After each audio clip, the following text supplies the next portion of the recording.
Meher Baba ki jai. Let's start with the message. So, as always, Ashok ji, if you're in a position to read, please go ahead. Definitely. Avatar, Meher Baba ki Jai. My wish. The lover has to keep the wish of the beloved. My wish for my lovers is as follows. Do not shirk your responsibilities. Attend faithfully to your worldly duties, but always keep at the back of your mind that all this is Baba's. When you feel happy, think, Baba wants me to be happy. When you suffer, think, Baba wants me to suffer. Be resigned to every situation and think honestly and sincerely. Baba has placed me in this situation. With the understanding that Baba is in everyone, try to help and serve others. I say with my divine authority to each and all that whosoever takes my name at the time of breathing his last comes to me. So do not forget to remember me in your last moments. Unless you start remembering me from now on, it will be difficult to remember me when your end approaches. You should start practicing from now on. Even if you take my name only once every day, you will not forget to remember me in your dying moments. Avatar, Meher Baba ki jai. Avatar Meher Baba ki jai. Thank you so much. So, welcome to session two of our reading of the book Gift of God by Arnawaz. I think it was a lovely experience reading it last weekend when we started. So, can we get started on that? So, where we are is we are in chapter two, and we stopped at page, what was the page number? 26, right? So, yeah. So, anybody wants to start by reading for a bit? We can rotate. We have good starting quorum today. Ravi ji, you want to read? Sanjay ji, you want to read? Anybody? Otherwise, I Okay. can start. Yeah, please. Gift of God. It is difficult for me to describe. Sorry, you have to just take One it second. little. Yeah, sorry. Yeah, Yeah, I'll read again. Avatar please. Meher Baba ki jai. It is difficult for me to describe that time in Mehrabad. Though we stayed there for only 4 days, the intensity was immeasurable. First moment, I felt the atmosphere charged with the love Baba poured into me. So much love that I couldn't contain it. Baba had entered my life 10 years earlier, but I had never had an experience like this one. I was born to his love. He taught me to obey him, have faith in him, and surrender to him. But I had not yet actually felt love for Baba or known what real love was. Now he opened the floodgates, and love burst through, leaving me floating on an endless ocean, supported only by the wings of beloved Baba's grace. Feeling both ecstasy and agony, I wept silently, my tears falling ceaselessly as I wondered what was happening to me because I was feeling self conscious. I would sit in a corner and hope no one would see me, but I could not really escape, especially from Baba, as he was with us so often. When he walked by us as we were having lunch at Lower Mehrabad, my tears would embarrass me, but I just couldn't stop them for 4 days. Back in Bombay, I resumed my teaching duties, feeling like a fish out of water. Experienced love for the first time had been so overwhelming that I could not readjust to life in the world. It was as if Baba had dipped me in his ocean of love and then flung me back alone on the shore. I became despondent, yet I went on teaching and doing my daily chores mechanically, feeling disinterested, and exhausted. The exams for my secondary teachers training course were approaching in late March. The principal of the school where I taught gave me 2 weeks leave for preparation, but I found it impossible to concentrate on my studies. Giving it to a strong urge to write to Baba, I composed a long letter that took me 2 days to finish. Now the wording seems awkward in places, but such are the expressions of a beginner who has just taken the first steps on the path of God who is all love.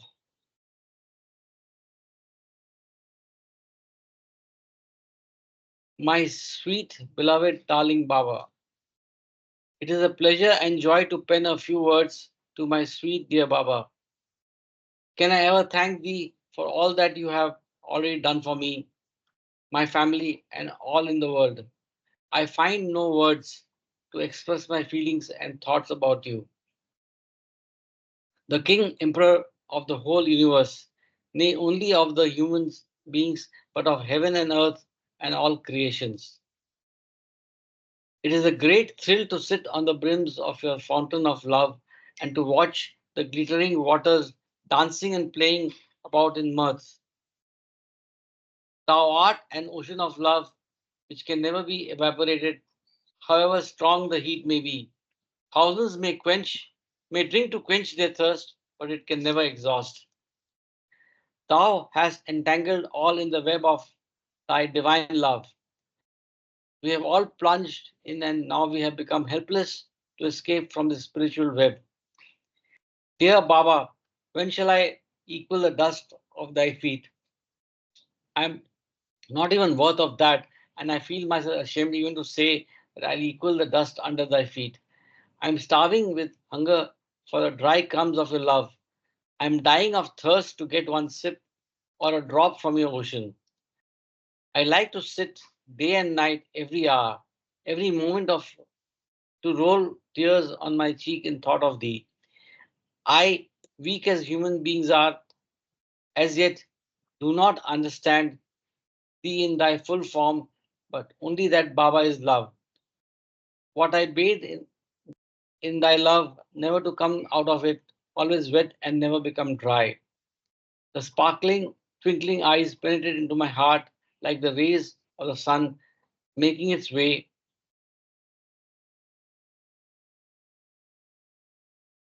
through the chink of a window. Thou art ready to enter into every heart, but unfortunately, all the doors of the heart are not wide open. Thou art detained. Thou hast to wait outside till the doors are left open to welcome thee. For hours together till life's end, I am helpless to end this praise of thee. Baba dear, what more can I say? This pen and paper forces me to stop. It says Baba has no time to read your long idle letters. So with a tear in my eye, I end here. Mama, Papa, and all are sending the deepest love. They also thank you most sincerely for the kind and loving treatment you gave us all in Mehrabad. Once again, with tons and tons of love, yours most humbly, never to equal the soles of thy sandals, Arnawaz. I take a pause here if somebody wants to. Yeah, I wanted to point out that the date of this letter was 2338. I mean, the dates Yes, are important because it helps us understand the stage in uh, you know the the whole historical context is clear. Yeah. yeah, actually it says there, Mehrabad, Ahmednagar, 4th March 1938. No, no, this is the response from Baba. Okay, okay. The So first one is here, 2338. absolutely. And it says about the ocean of love. I mean, that's really it's a vast ocean from which even if we can get a drop. And this analogy of the dust of thy feet, I mean, very humbling. True. Anybody else As I wants to? Yeah, as I was hearing you read this and going through this, I was just there were two thoughts that were passing in my mind. Um, if Baba were here, what is the letter I would write to Baba? And I'm still to figure out the exact answer, but I was thinking about that. The second thing I was thinking about was writing in general in 2024 is no longer a habit that anybody has, right? I've written letters, so many of them as a kid and even as a young adult. But I think people don't write anymore, right? Emails are for work, and everything else is either a meme or a text. That's it, right? So writing as a skill and a part of your life is no longer. I mean, writing letters. That's what I mean, right? Is dead and gone. Any thoughts? Yeah, Karthik, but that is also creating a communication gap and miscommunication. Earlier, people used to write fully, and now we have short messages or SMS or whatever, and it creates confusion. And even shorter than that is emojis. Now, emojis are, I mean, it doesn't convey the correct uh, context and emotion. I mean, that's what I feel.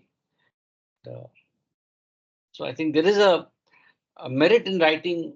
There's a merit in, because when you write, your thoughts get crystallized. Very true. And I think what better way than writing 2 pages of communicating something like this in detail. Anyway, I think let's Yeah, not yeah, delay. Yeah, yeah. please Please. continue. Any Yeah. other thoughts, of course, are welcome. Take it to the top of the page. I had not did that. One second. Oh, sorry. Yeah. Yeah, yeah. So last thing is, what would you guys write if any one of you is today going to write to Baba? What will that letter have? It's a good thought exercise. What would you write to Baba today with a expectation of a response?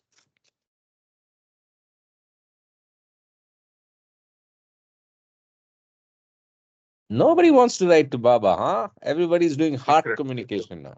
Secret. Secret. What is that? Secret. Secret. Okay, that's the good answer. I mean, I totally respect that answer. Please beware that nothing can be Jay hidden Baba, from him. I think, yeah, Jay Baba, can you hear me? Yeah, go ahead, Jay. Come on. The question you have is, what do you write to Baba, correct? Yeah, What would you write to Baba? I believe that ideally you don't write anything to Baba as long as you know that you kind of trailed off. Your voice problem is back. Your audio problem. or okay. So ideally no query, but whenever we have any doubts, it's okay to write because that connection is there, that spiritual link is there. Jay Baba. Beautiful, beautiful point. Right. So, make him part of your life enough to be able to write your questions and await an answer which is binding. So the answer that you hear from your heart, your intuition, is binding upon your life. And as long as you can put that into practice, it's an extension of provisional working ego, right? So you're basically bringing Baba into every aspect down to the detail to the big picture as well. And yeah, good answer. But actually, maybe it's a good project for us. It need not be public, like Mr. Sanjay said. We can write privately, but maybe the journal feature of the app that we are working on is something like a letter, right? It's a letter to Baba, right? So anyway, go ahead. Yes. Our mail was often carried by people traveling back and forth between Bombay and wherever Baba was staying, and his reply came immediately. Mehrabad, Ahmednagar, 4th March 1938. Dearest Arnawaz, I received your letter which made me very happy. Such faith and love, so deep and intense, is wonderful indeed. I am, as you say, the king emperor of the whole universe of heaven and earth and all creations. But I am God too in human form. And what is that but perfect love? and so my nature is to be loved.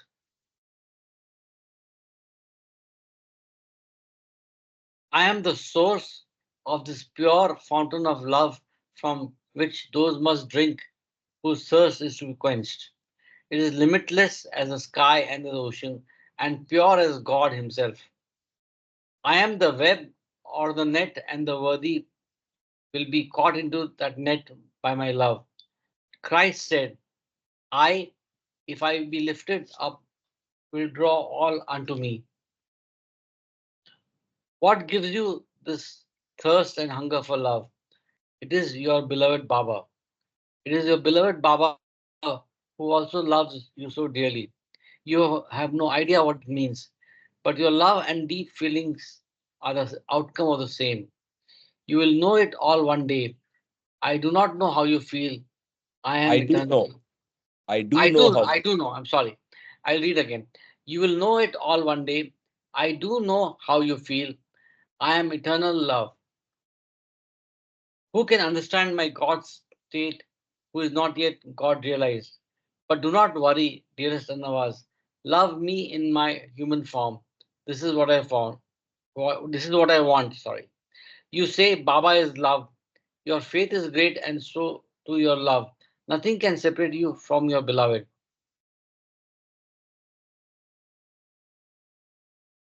Go on loving me more and more, and love will make you one with your beloved. Everything else is illusion. Only love is real and eternal. The pearl of great price. Seek it without, both within and without. I am within you as well as outside you. Move the stone, and there I am. Look within, and there too am I. All my love, signed M.S. Irani, Baba.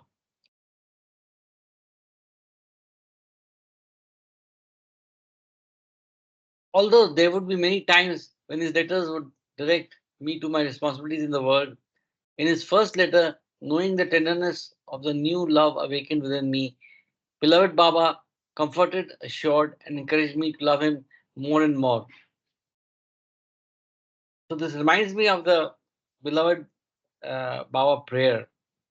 Right, the message is same as that prayer.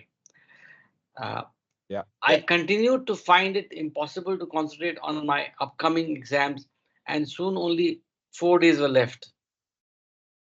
Not wanting to appear for the exams, I wondered what to do, but I knew that Baba would want me to try. The general knowledge part of the exam would not be a problem, but there's a section on the history of education, and I hadn't touched my books. As it turned out, the paper I submitted on the topic was practically blank. I was sure I had fared very badly, but I just didn't care. My physical health was affected because I was so mentally and emotionally drained. And after the exam, I became ill and couldn't attend the final month of school before the summer vacation. Eventually, developing a dangerously high fever, I was moved to a hospital located just below our apartment and run by Dr. Alu Kambata, who later came to love Baba. My family agonized over my condition as one night, delirious and barely conscious, I hovered between life and death. I recovered, but the doctors were never able to determine the cause of my illness.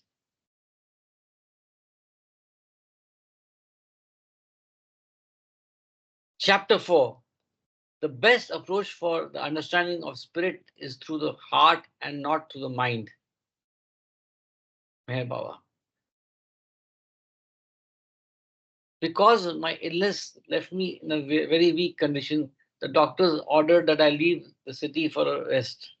Dr. Alu suggested that I be sent to Panchgani, where her aunt, who was a disciple of Baba's, owned the Mount View Hotel. I was very happy because at that time Baba was in Panchgani with his men and women mandali. I wrote to Baba telling him that I was coming here to rest. An excerpt from my letter shows how I long to be in his presence. When shall I once again have the pleasure of drinking the divine waters from the tap of thy feet? Just by drinking a few drops of this sacred water, the whole body is purified, all the sins are wiped off, all the diseases cured, which no medicines of any doctor can cure. The most unbearable diseases are the tortures and agonies of the heart and restlessness of the mind, but can any mixtures satisfy them? There's only one doctor who can give peace and rest with his only touch and a sweet smile on his face. How I long to see your brown, twinkling eyes in which lie the book of the world to read. How I long to hear the flutter of your snowy white gown. Secretly hoping that he would call me to take his darshan every day, I told Baba I would like to see him often. Baba soon wrote asking me to come and stay in the ashram with him. I couldn't believe it. Considering myself unworthy, I had never even dreamed of being asked to stay in the ashram. My idea about the Mandali was so different at that time. I thought they were living angels and wondered how I could ever go and stay with them. As Gohar had a summer vacation from college, Baba told her to come with me. In those days, girls did not usually travel alone, and since my parents had the other children to care for, they couldn't accompany us to Panchgani. Nariman's brother, Behram, who was visiting Bombay from Karachi at that time, offered to go with us.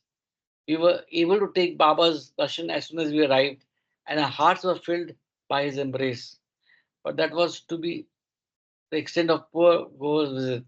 Her tonsils had become so badly swollen on our trip that she couldn't even talk. So Baba ordered her to have them removed and sent back to Bombay the very next day, accompanied by Behram. From that time on, Baba's sign for Goa was to put his hand on his throat, indicating tonsils.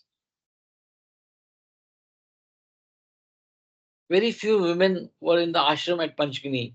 More joined Baba later when he began his blue bus tour, but during that time there were only Mehra, Mani, Naja, Khurshid, and Walu, and the Westerners Norina, Rano, Elizabeth Patterson, and Kitty Devi.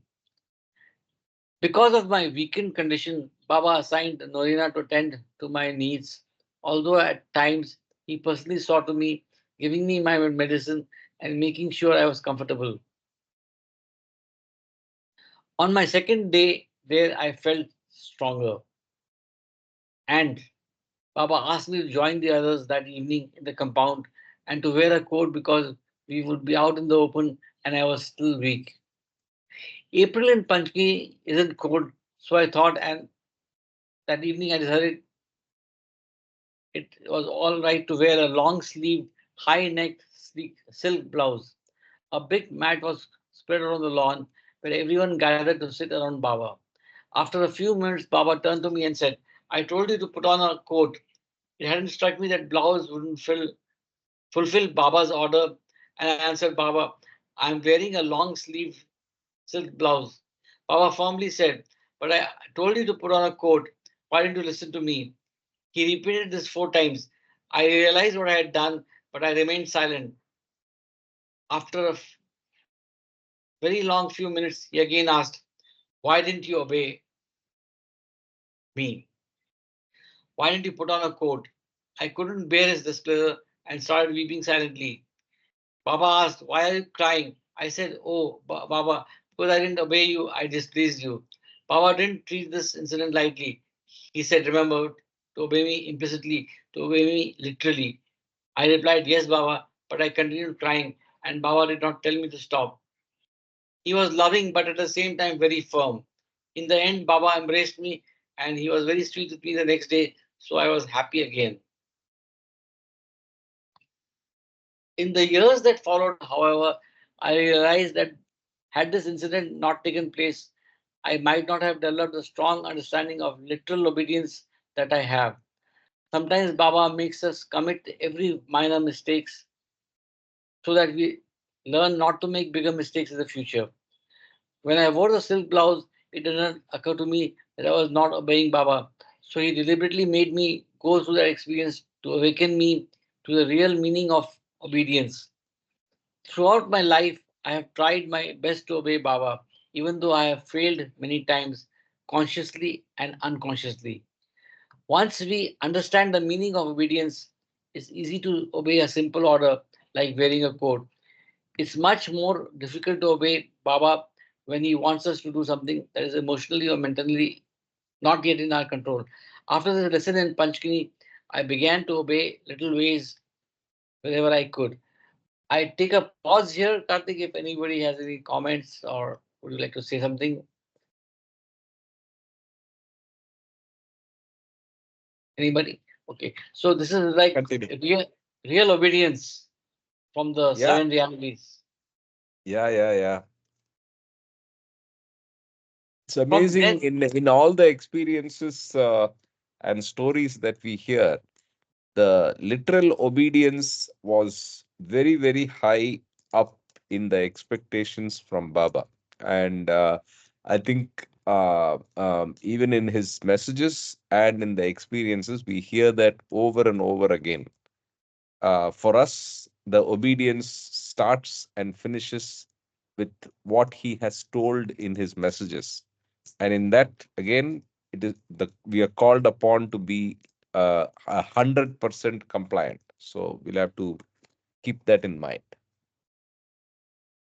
yeah, fair point, Karthik. It's either 0 or 100. There's nothing in between. Yeah, and it's yeah, exactly, perfectly said. In the sense, you either do it or not. Yes, I'm trying. I did some of it. No,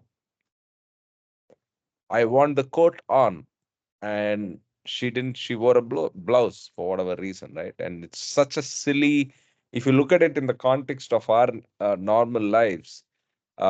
Let's say our spouses, our children, our teams in at work. When we say something, we neither expect 100% literal obedience, nor do we comply when we are told instructions with to do something in 100% way, like you said. So in that sense, we got to unlearn a lot, and these experiences open our eyes to the importance of literal obedience. Rightly put. Unlearn, relearn.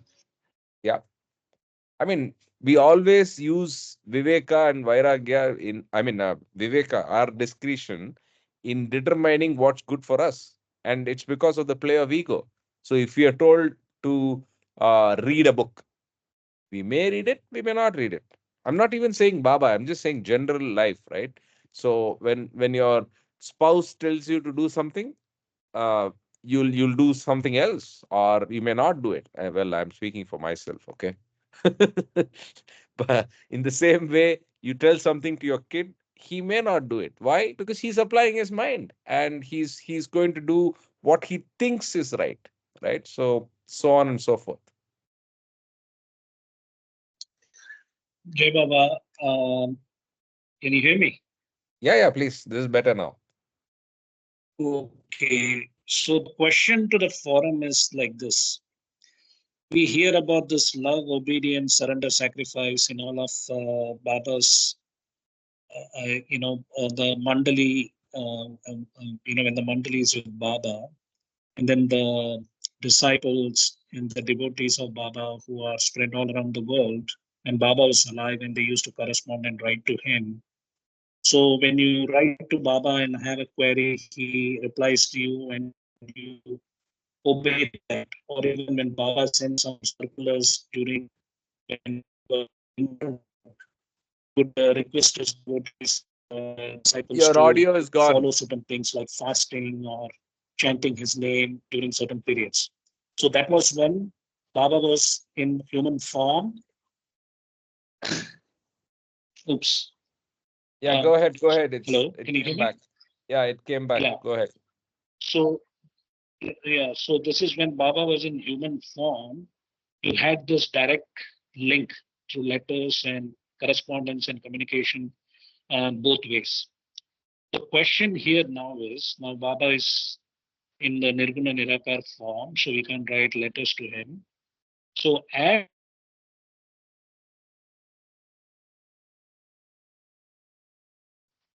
the Completely gone. each one of you, Please repeat the last 15 seconds. Comma. can you hear me now? Yeah. Hello? You really need to change your phone. Go ahead. I think so. I think so. You're right. Probably Yeah. 5G. I have to move on 5G. Yeah. So the question remains here is that now that Baba is in the Nirguna Nirakar form, and there are people like us who have come to Baba after his dropping his body, and we also understand the Baba message of love, obedience, surrender, sacrifice.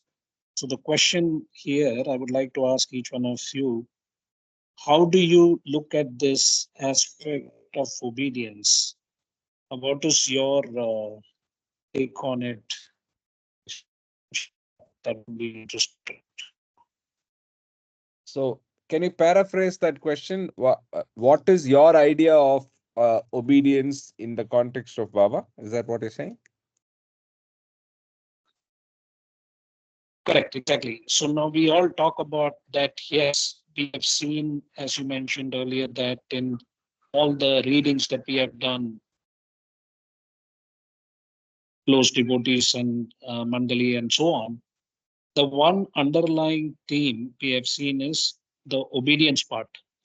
That Correct. even when people, the Mandali who were close to him, we have seen many instances where simple things, as you said, whether you wear a coat or whether you wear a certain kind of slippers or whatever it is, whatever the Baba instructions were, and Baba was very particular that they follow exactly what he says. So that was good during that time when he was there. And so now the point here is for people like us who want to be obedient to Baba, what is it that we use? What is the framework that we use to be obedient to Baba as much as possible, even though we are not perfect? Jai Baba. Maybe I'll go first. I think we have discussed. I mean, maybe we have discussed this offline and personally. It's just the postulates, the whatever messages Baba has given. Follow it 100%, and which means my wish, how to love God, the realities, and put it into day-to-day practice as far as possible, as frequently as possible. And I say that with a lot of care, because it's not easy, because again and again you have the play of our ego and our mind, which in moments, in fleeting moments, we are absolutely compliant, and otherwise often beat the beat the rules. But the focus is to live life as he expects us to live, and he has left enough data and structures and frameworks, to use Kama's word, on how life should be led as a Baba lover, right? I think that's what we should aim to do. Others? Yeah, correct. How do we conduct ourselves should be the focus as per Baba's wish, uh, which is there in the various of his message and the interactions he had with many of his mandali and others. From there we have to learn what Baba expected from us and try to do that. That's all. It's a very long and arduous journey. It's not easy, but as long as we have the focus and we bring back ourselves to the fulcrum, we keep on swinging and we have to keep on bring. You do something and then this went wrong and just come back and then restart. Uh, and as long as the focus is there, uh, hopefully with Baba's grace, it would happen. Improvement would come. It may take several lives. That's another. We have to be patient, as Kama always says, infinite patience is required, but infinite focus and infinite effort is also needed. With that, uh, I think that's it. I want to. Yeah, thanks. Intense effort and infinite patience, i.e., IP. Nomita. Yeah, yeah. Hi, Jai Baba. What did you say? What's your take on this? It's a question to the forum, so everybody needs to answer. Okay, so I think, how to love God and the things He says, also the things we express while we are doing the Parvartikar prayer or, love you more and more. So those are words He has left for us. So I think in a practical way, I try to at least go close to what I am saying with my lips. And if I'm not able to really do it, I remind myself that, I've told a different line and I must, like not backbite, not judge people, and love people and stuff like that. So my focus is always on the prayers Baba has left and the instructions he's left for us. So to abide by those and live current life as close to what he has said as we can. So yeah, so that becomes my benchmark, Baba's saying, and application of those in my current life. I don't know whether there are other lives I have to live. Maybe I'll reach the penultimate. But this is part of my awakening in Baba's love, where I try to align myself with everything he's left for us in words and in books. That's my take, Jai Baba. Yeah, Baba. Ashok ji and Ravi ji. Yeah, I want to say that Baba has given us more than enough to to lead a good life, and we try to make our next day better than what it was yesterday. Is one practical way of uh, reaching the goal or the target of being 100% compliant. I like the word compliant. So we should try to be compliant with whatever he has said.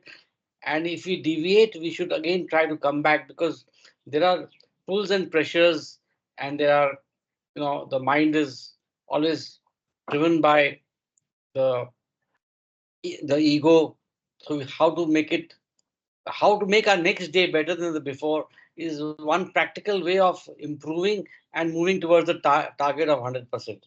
That's what I could keep as a day-to-day ongoing exercise on a in finance we say sustainable uh, improvement. Actually, the word is sustainable growth. Here is sustainable spiritual growth. Uh, and this is in addition to all that has been said earlier, so I don't want to repeat. And it was, everybody has said very much their own, I mean, the similar things, but Baba has given us a path, a roadmap. We have to walk on it and try to reach the goal. That's what I can think of. Beautiful, beautiful thoughts, Ashok ji. Two takeaways for me is emphasis on the word compliance. Then the second one is the day to day, right? So it's a journey. So a day is a good unit where you reflect and judge yourself. It's a personal judgment, it's a personal assessment. But and the hint for that daily assessment is the fact that Baba said, do the prayer daily. And what is the prayer of repentance? It's nothing but a reflection of what you're supposed to do and what you didn't. And that unit or that frequency is a day, right? So you reflect on it, correct yourself, and keep sharpening yourself and polishing that rough diamond, to use another phrase Kama keeps using, right? So that is beautiful. I like the fact that you brought up the daily review, the daily assessment, the daily test of compliance. Yeah, yeah. And I Yeah. would say that when we are all are more than two or three, so Baba is there very much there in this forum, and he will guide us also. And may we all each other guide each other, and keep moving on. Jai Baba. Ravi, want to go?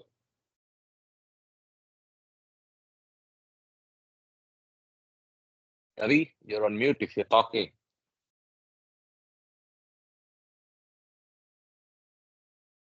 Okay, we'll get back to Ravi later. Kama, what do you think? You if you are talking, and you are distracted if you are not. Sorry. Yeah. Yeah, now Sorry. we unmuted. Yeah, go ahead, Ravi. I'm sorry. I just stepped out. Where's the question? Can you hear me? Yeah, in parts. Jai Baba. Please go. Yeah, go ahead. Okay, so in summary, I think all of us agree. I think this was even, you can call a trick question, because I've used my own framework, which I told you what I call as the 7 awakenings, which I'm repeating again. Something good can always be repeated, as they say.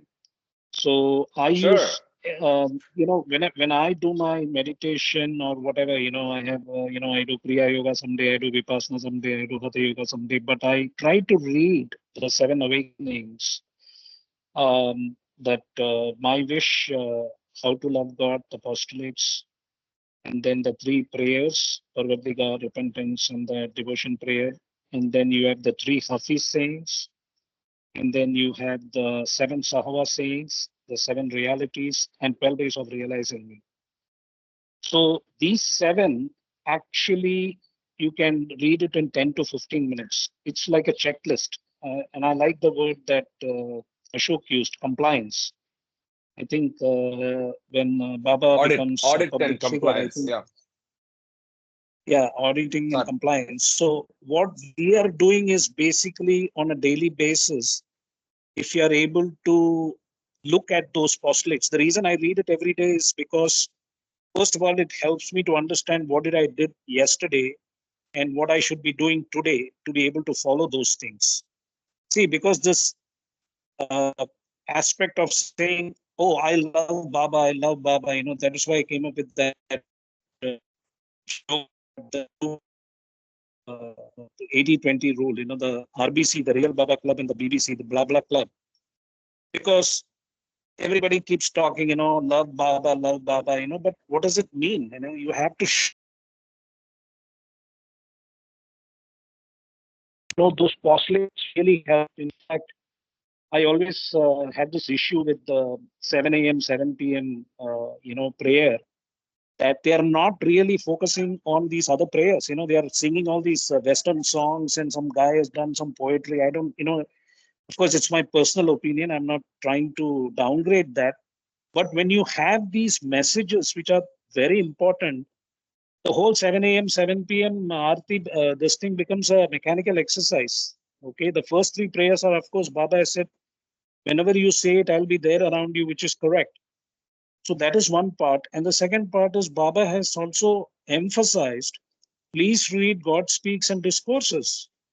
And you can see that, yes, Discourses is a very difficult reading, especially even for people who understand English, who have the first language, because I had a lot of challenges with it. But still, Baba said, whether you understand or not, keep reading it, and one day it will happen.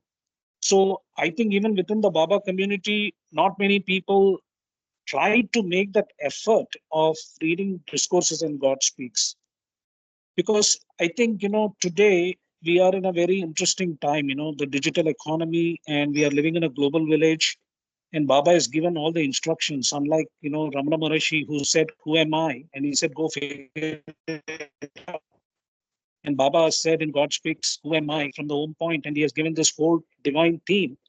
And I think if people are able to read and, like what I call CIR, contemplate, introspect, and reflect on Discourses in God Speaks and New Humanity and Beings, all the challenges that we face in the gross body, subtle body, mental body is easily resolvable, So that is the crux of the whole thing. When Baba says, love me, what does it mean? Like he's saying that, hey, follow the universal laws of nature, the laws of matter, laws of spirit, which are out there in that discourses and God speaks. And that is where I think the challenge lies for, for aspirants who want to follow Baba. Jai Baba. Beautiful. What is the topic? Kama responded. I'm sorry, I have to step out. Yeah. You can jump in and respond with your question answer as well, Ravi. So the question was, how do you? We learnt about, or we keep hearing about the literal obedience that Baba emphasizes through these experiences and the incident that just passed us in the last 10 minutes in Arnawaz's life. What do you make of that to as a Baba lover, as a person who does not have access to Baba in physical form? What how do you bring that into practice in your day-to-day life, and how do you practice literal obedience was the question. So you feel free to answer now. Yeah, mainly I try to love Baba.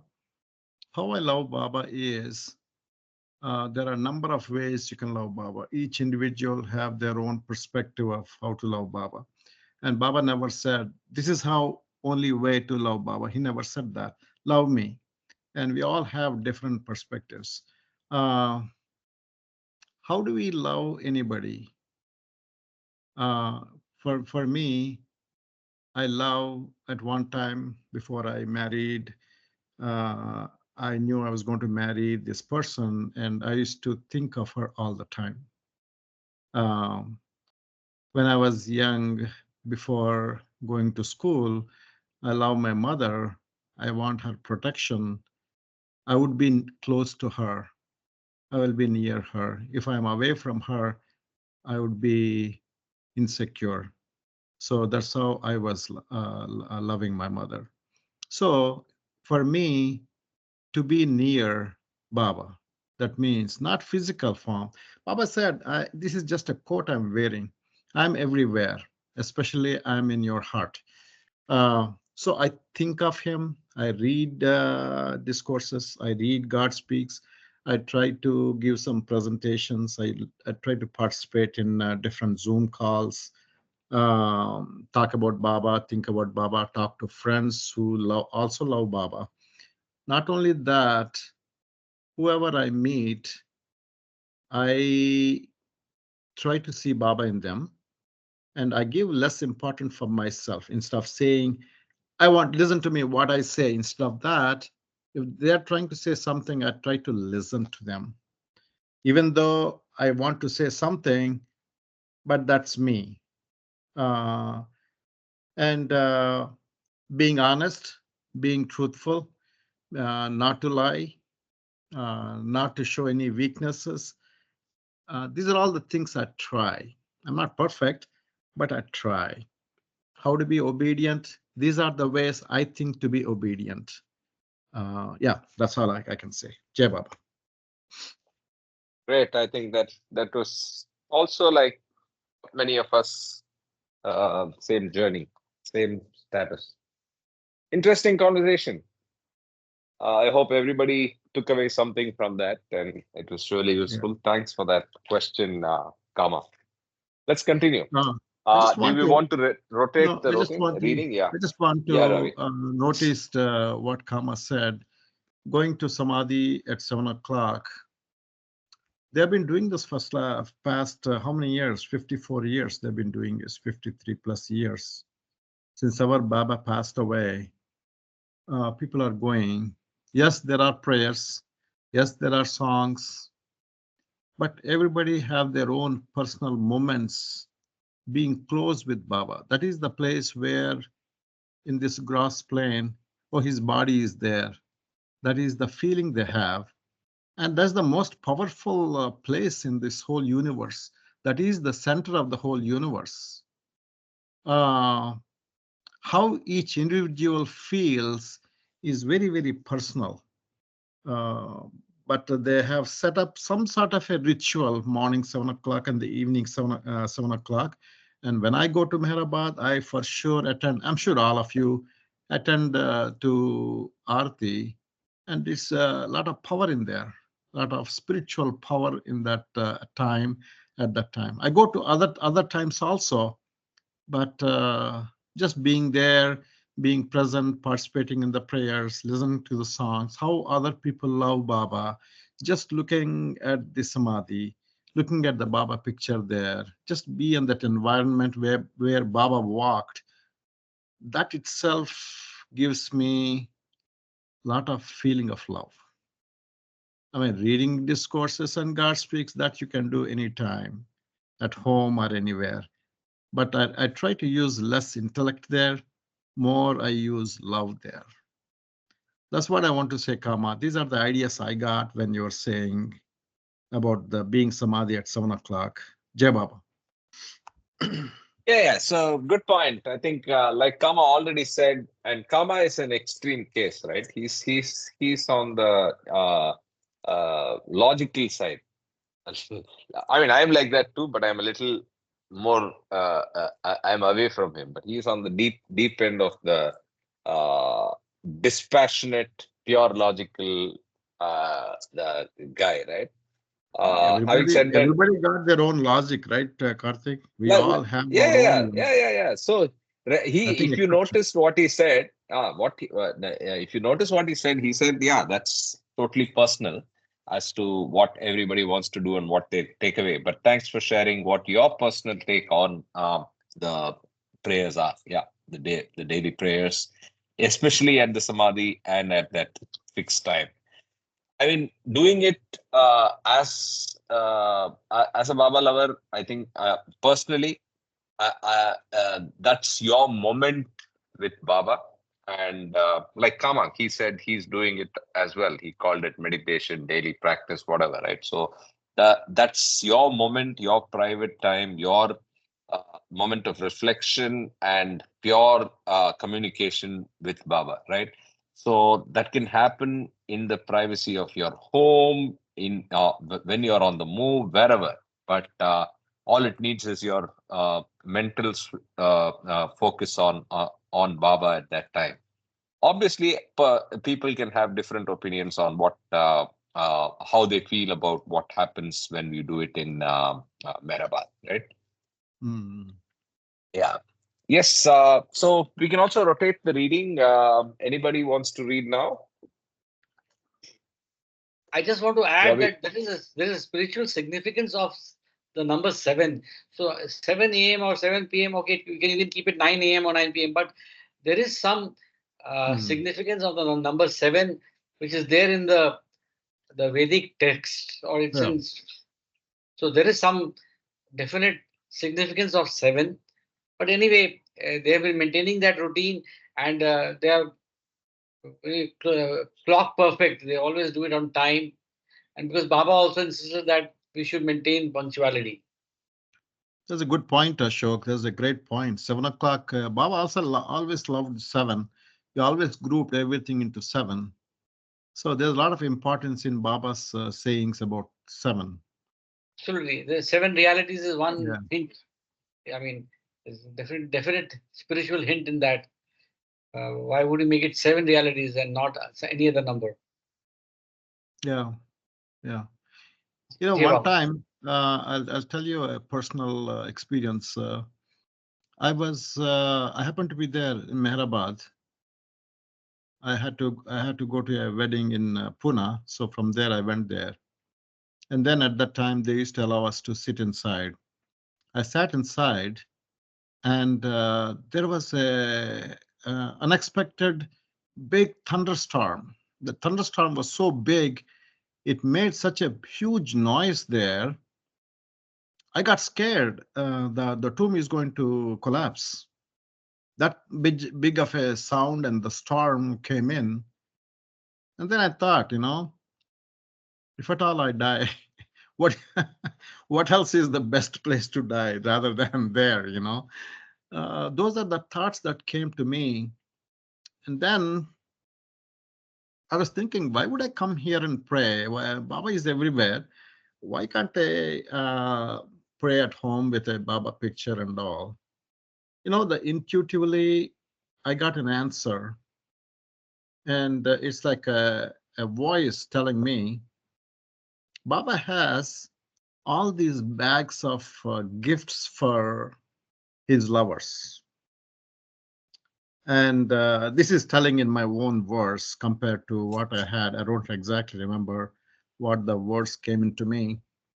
And every time a person comes, and Baba knows how many times Karthik is going to come, Kama is going to be there, Ravi is going to be there, or somebody else will be there. Somebody may not come.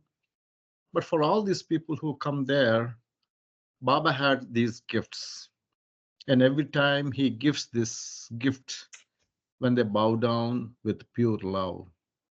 That is the message I got at that time. Jai Baba. Interesting. Interesting. Thanks for sharing. Yeah. So, And for Namita, Samadhi, Baba has said that this will be the center of the universe, the spiritual center of life. So Samadhi specifically, Baba has indicated. Yeah, center of the universe. Yeah. Jai Baba, you know, uh, I mean, at the face of it, you don't see anything. But when you come out of Mehrabad after Samadhi Darshan, you feel you have bathed in a thousand Ganges. Something in you changes. Something in you speaks. And that keeps us going. And Mm, also the prayer, the collective energy of all of us in submission, that creates a magical aura. And mm, that's also something that stays with you for many months when you are away from Baba. Then the other thing is, we all have our own style of loving Baba. Sometimes I also feel that, what is this person doing? What is he? I try judging people on their faith or their display of faith or in loving Baba. But then I say it's between Baba and them. I I'm no one to judge. And then I again go back to submission. And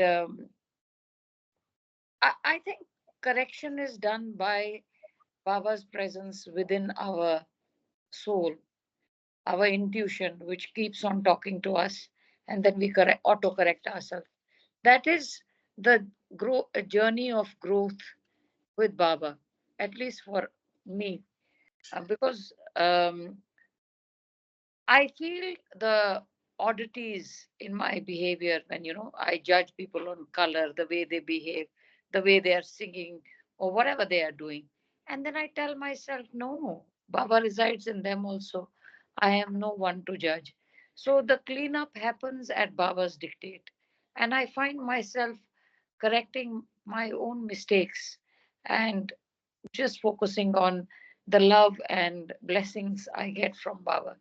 And in your heart you feel that bliss. There's no one else to tell you whether this is wrong, right or wrong, but your heart, your soul feels in the correct place. And that's what happens for me in prayer. That's what happens to me when people sing in front of Samadhi in different dialects. Because everybody, when they're singing, they're talking to Baba. They're in absolute submission. And that's such a beautiful energy to be in. And even if you don't understand what they are saying, you are in unison with their uh, submission to beloved Baba. So it's almost heaven like feeling. And that's what keeps on calling at least me back to Mehrabad. That unknown feeling of being in bliss. And of course, we do see Baba's presence in the altar when I take walks and I'm reading Baba's things, or I'm listening to people who were staying with Baba. Those are add ons. But of course, the great energizing force is, um, for me, Mehrabad and also Mehrazad. Mehrazad has a light energy. You feel Baba in body. And Mehrabad is a bit more solemn. But yet again, he's listening to you. People will come and talk answer what's been happening in your head, So he makes other Baba lovers mediums to explain or clear your doubt. So even though our master is silent, but his communication is never silent. He talks back to us through our soul, through our sixth sense, through the Baba lovers we interact with, and keeps us beautifully engaged in his thought and polishing us, cleaning our rough edges. And we say, wow, was I able to see this mistake? Was I able to see these follies in myself? Thank you, Baba, for showing me the mirror and show me the way to perfection. Show me the way to you. Show me the way to absolute submission, knowing that you are in charge and this body is yours. This intellect is yours. This judgment is yours.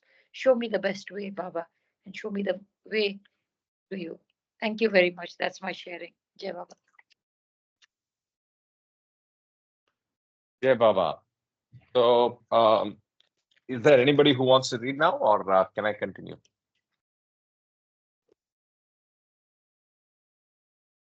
Before you So, continue, Karthik, I must say that we have a real good spectrum of thoughts, and we have yeah, both the Jnana Yogi and the Bhakta Yogi. I mean, both sides, the absolute devotion and absolute logic, from 0 to 1, if I may say, or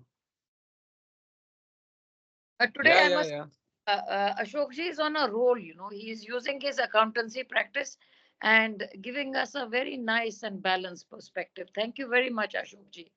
Today you are on a roll, as you started by saying I am in excellent state, and you've given us several examples of that today. Thank you. thanks to this group and thanks to Baba. You're talking so much about Kama's comments, and he kept quiet. Kama, what do you think? No, he already made his summary, but any other comments come up quickly? I'm ready to fight with you, man. Ready. Jay Baba, I am saying everything is perfect. Everything is perfect. Jay Baba. How can everything be perfect, Kama?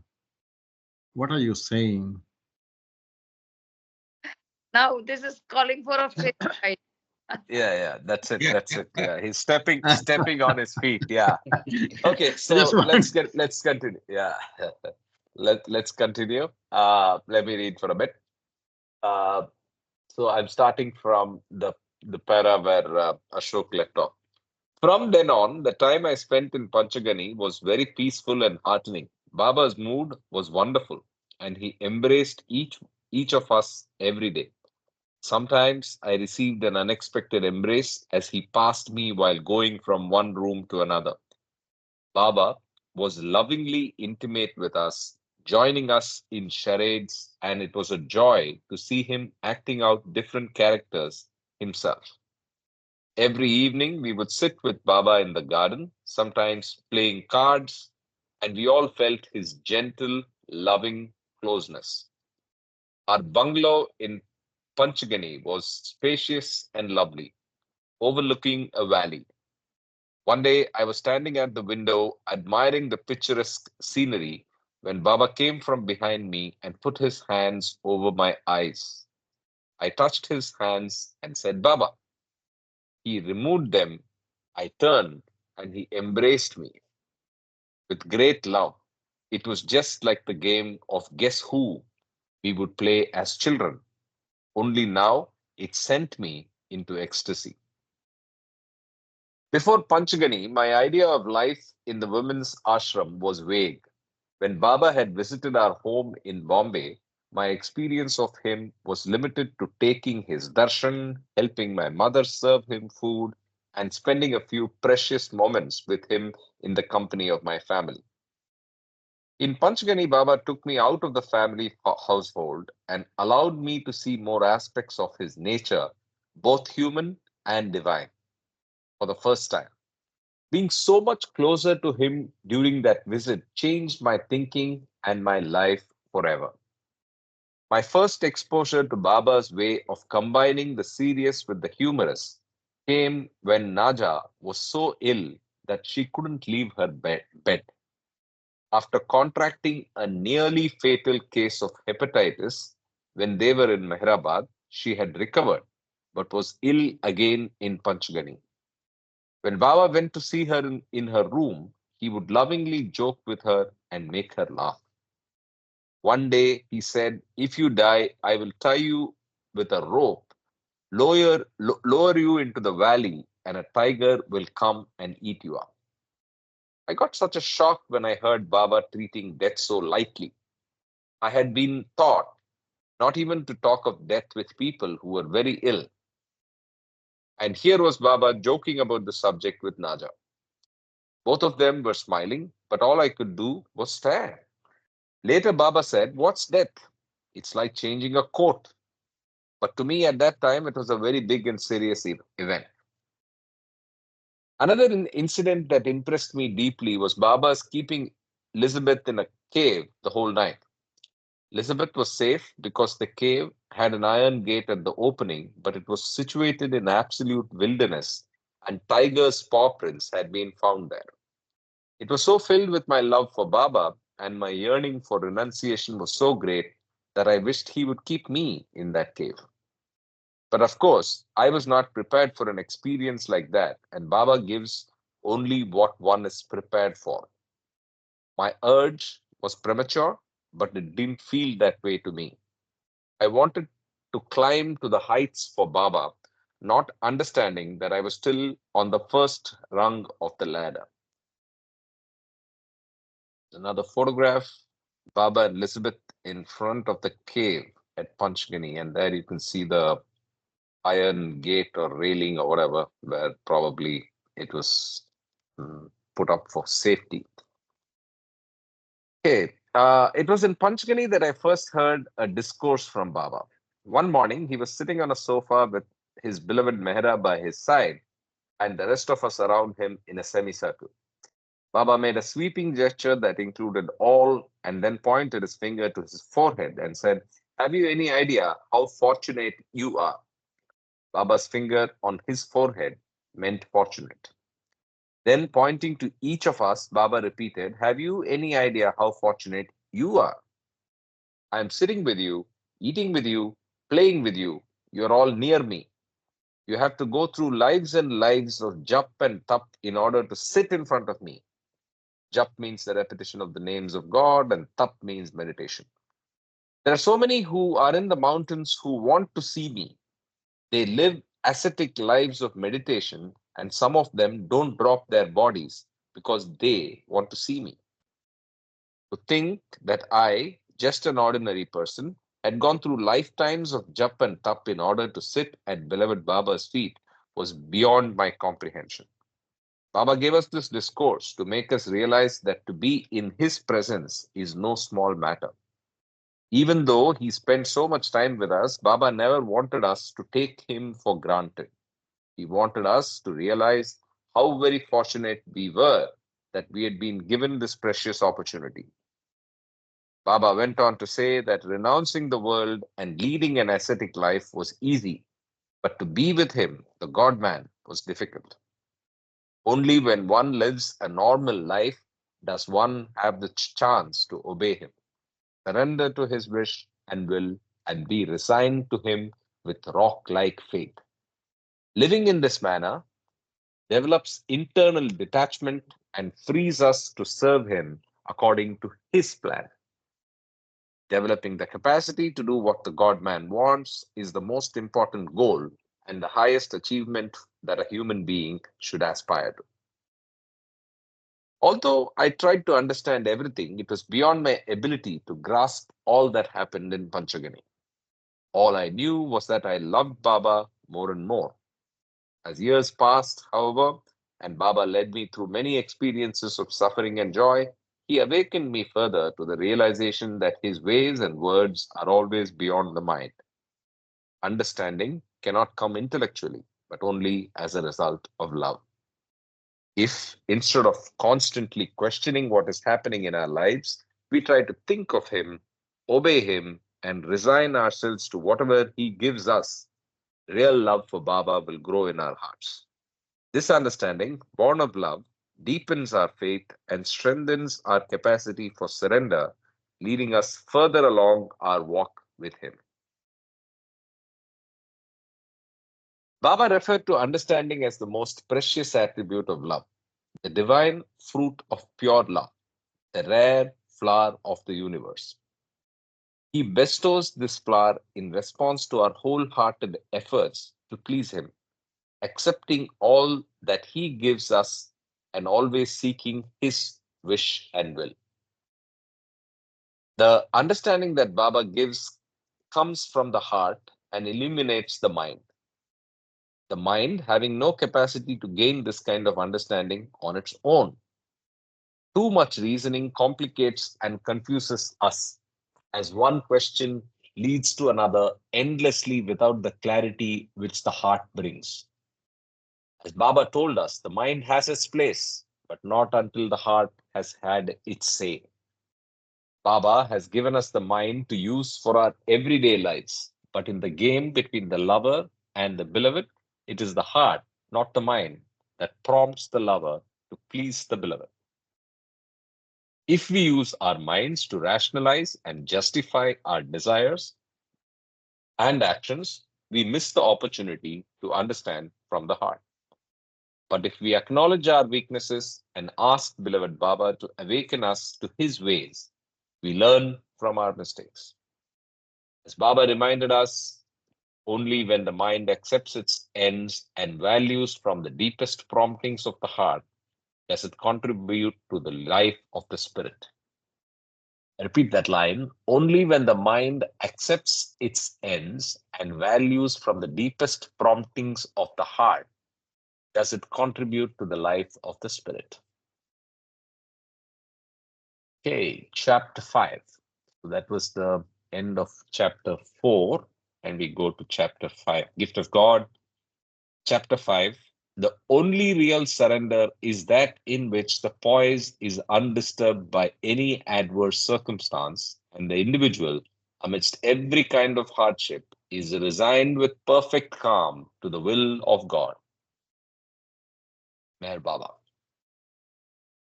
As I was leaving Panchagani, Baba embraced me and said, "Whenever you get holidays from your teaching, you must come and join me wherever I am."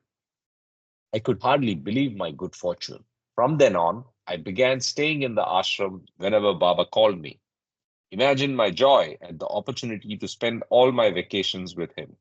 That meant a full month in October, 2 weeks in December, and 2 months in the summer. On my return to Bombay, I wrote Baba and the Women Mandali a long letter to thank him and each of the women individually for my wonderful stay in Panchgani. I received this beautiful letter in response. Panchgani, Satara district, 9th June 1938. Dear Arnawaz, I was very happy to receive your long and cheery letter, which I allowed Mani to read aloud to all. So each heard the special messages of love and gratitude that you sent to each. You do not mention your own health, but I know that you're better than before your visit to Panchgani. Take care of your health and don't overwork. Keep early hours. When you're working so hard all day, you must try to go to bed earlier than you do. Nargis, too, while she is still not strong and still growing, should go to bed earlier than she does. All loved having you here and talk of the happy times spent together talking about your beloved Baba and remember the many games we all joined in.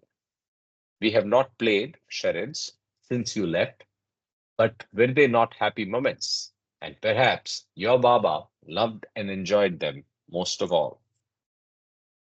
I do my work wherever I am and in whatever I do. I work universally for the good of all mankind. And you too, remember that whether teaching, helping at home, or working elsewhere, you are working for me. Anywhere, you can be thinking of me and come ever closer to me in love and faith.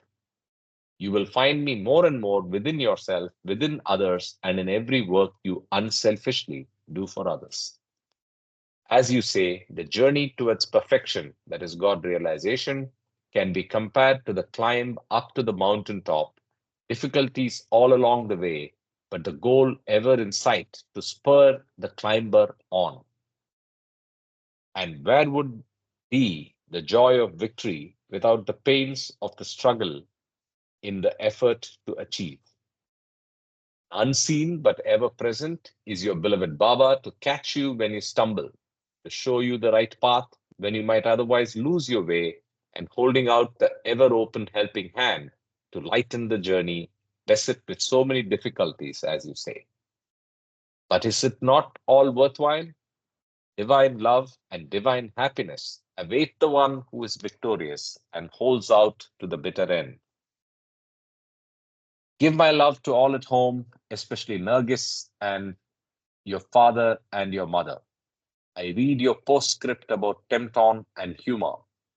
Do not worry. Leave all to me. Be happy and don't worry.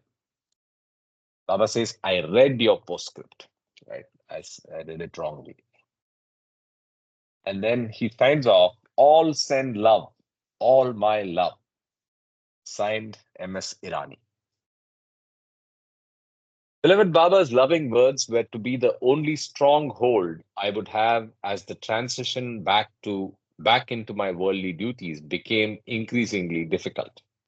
I was consoled by Baba's order to write to him once a week, and I took that opportunity to pour my heart out to him. After the intensity of daily contact with Baba and all that he had awakened within me, I struggled to cope with life in the world. The results of my teaching examination came out about a week after I returned, but I was not interested because I was so certain that I had failed. On the day the results were announced, I got a message by phone from one of my friends saying that I had passed my exams.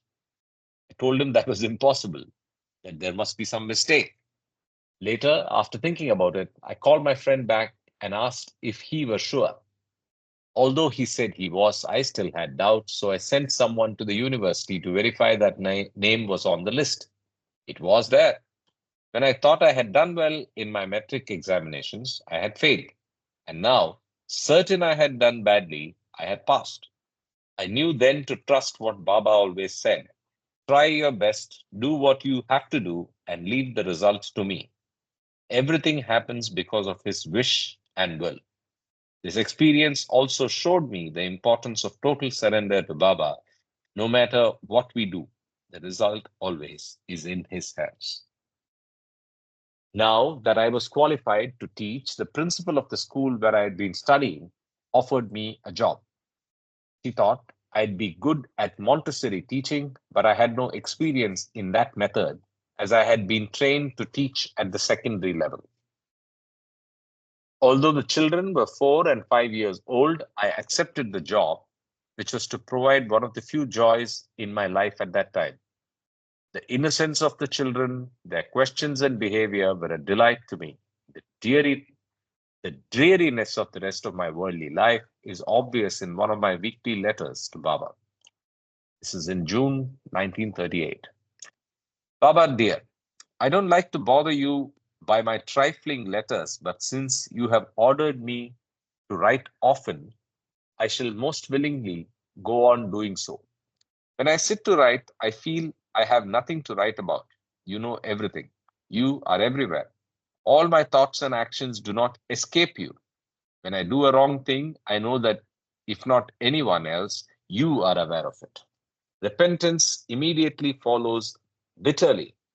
But you're so sweet and so good, Baba, that when one asks for forgiveness, you accept it, though we have to suffer the consequences of our action. Our sufferings are our own actions. Weak as we ourselves only bring troubles on our heads. I'm appointed in the Wadia school in the Montessori department from July 1st at a salary of rupees 60. All at home are well, and I hope your health is the best too. If our health is not good, it matters very little, but your health counts a lot to the whole world. Dear Baba, we are anxiously awaiting you in Bombay. We are eagerly looking forward for that day to come. I close this letter with a heart that is bubbling with love. Yours ever, at your service, Arnawaz. Baba's loving response brightened my mood and gave me insight into what was happening to me.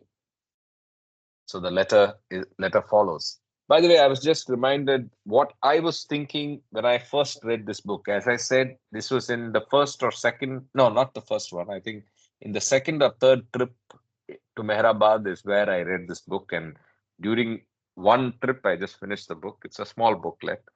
So what I remember was I was extremely uncomfortable with this clawing and loving language between Arnawaz and Baba's responses. So I was not able to relate to this at all, right? And I was very, very new, right? I was literally weeks to a month into Baba, but that was my honest outlook on this, right? So, hey, what's going on here?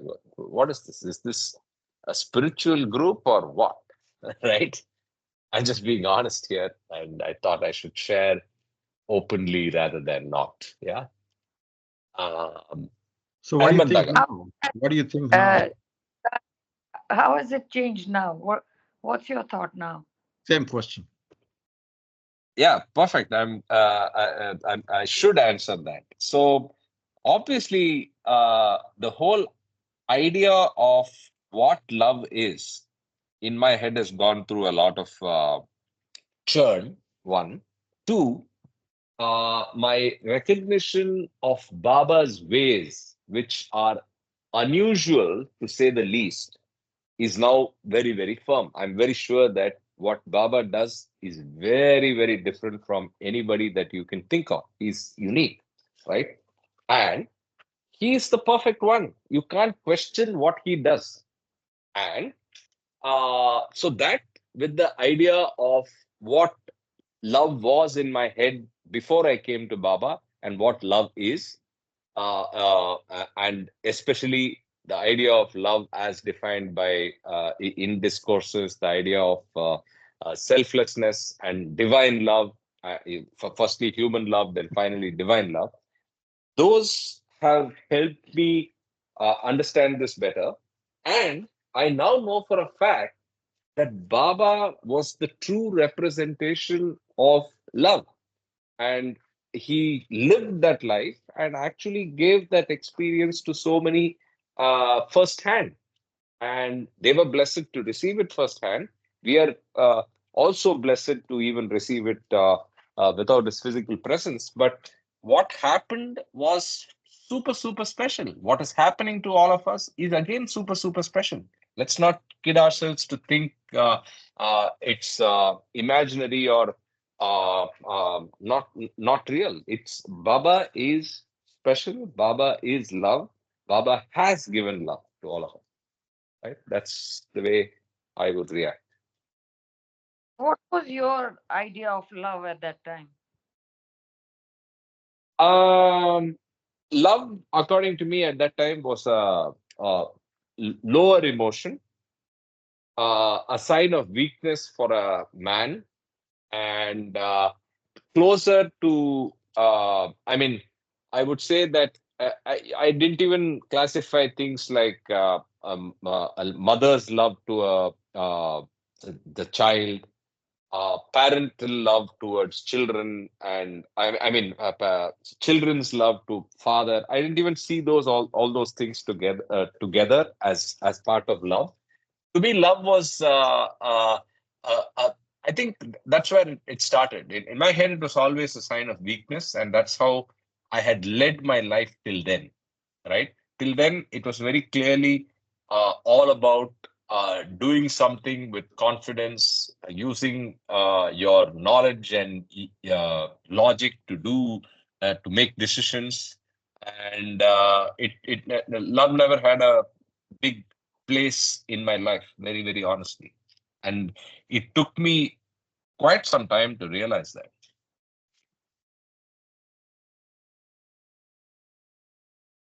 I Thank you. hope my wife is not listening. I hope my wife is not listening. Yeah. You have this Damocles sword hanging on your head forever. Absolutely. Let it go. Absolutely. So I should hide this now. Yeah. Chalo, let's continue. How much time do we have? Karthik, just to add the analogy of a seesaw, if I may, I'll just Hmm. take 30 seconds. So basically, if you have one end of the seesaw and the other end is upwards, so there is physical love or human love and divine love on a again on a scale of maybe say 0 to 1, where 1 is the ultimate divine love. Yep. Jai Baba, uh, uh, hi, can you hear me? Yeah, yeah, go ahead, go ahead. Yeah, yeah, go ahead. Yeah. Okay, Go ahead. when Mr. Arvind Luck had posted our grandfather's video on YouTube, I had spoken to him. And then I'd also told him that we have this Meher Baba Yeah, video. you want to get him on once. Yeah. Yeah, so Yeah. can you do that? Yeah, sure. Schedule, pick a schedule with him and see what works between Saturday and Sunday. Is he still in India? No, no, he is in the US. Um, So East Coast would work perfectly. I mean, even West Coast is okay. It's a little late. So just find out a good date, and then we can have a trial session if he needs to see if he is comfortable with Teams, and then we can go live on that day. We can promote it Excellent. before. Okay, Yeah. okay, I'll get on it. Please reach out. Yeah, Yeah, please reach out and schedule it. thank you. Yeah. Karthik, is Dr. Prasad's video ready? And I'm so sorry. I will finish it today. It's been Okay, so crazy the last couple of weeks. In no, fact, I have good. three videos to upload. The first of them is Mr. Prasad's, and the reason I've been procrastinating, I should say, because it may take me half an hour to figure out that one recording, which I surely want to add because it's so beautiful. The one from Mudasar, right? Yes, I want to add that in. I want to add that into the video in some way, and I will. thank, thank you Yeah, for all your effort, Jai Baba. yeah, yeah. Okay, so I think we can actually wrap up at this point, given that uh, it's a letter and it's almost time to go. So I will mark this out. I remember I read Uh-huh. this. Well, I attended few Minneapolis Meher Baba lovers, and at one point of time, people started reading and stopped it, especially when she was explaining about Baba suffering. And people who are reading could not read. They had to stop and sob online. It was so touching. And yeah, the latter part of the book. Which book? This book. Yeah, Gift of God. Same, Ah, Arnawaz okay, book. okay. She was very good in writing Mm-hmm. how Baba suffered Mm, during the latter mm, days, at the end of the end days. And they mm. all started crying while reading this book. That shows how much love they have for Baba. It is the Baba Absolutely. suffering that made them cry. In Mm. even Lord Meher, it's described and it breaks my heart. I also cried while reading it. It really Yeah. does break your heart. Mm. Mm. Okay, Very so touching. I I will stop recording and have to hang out for a bit.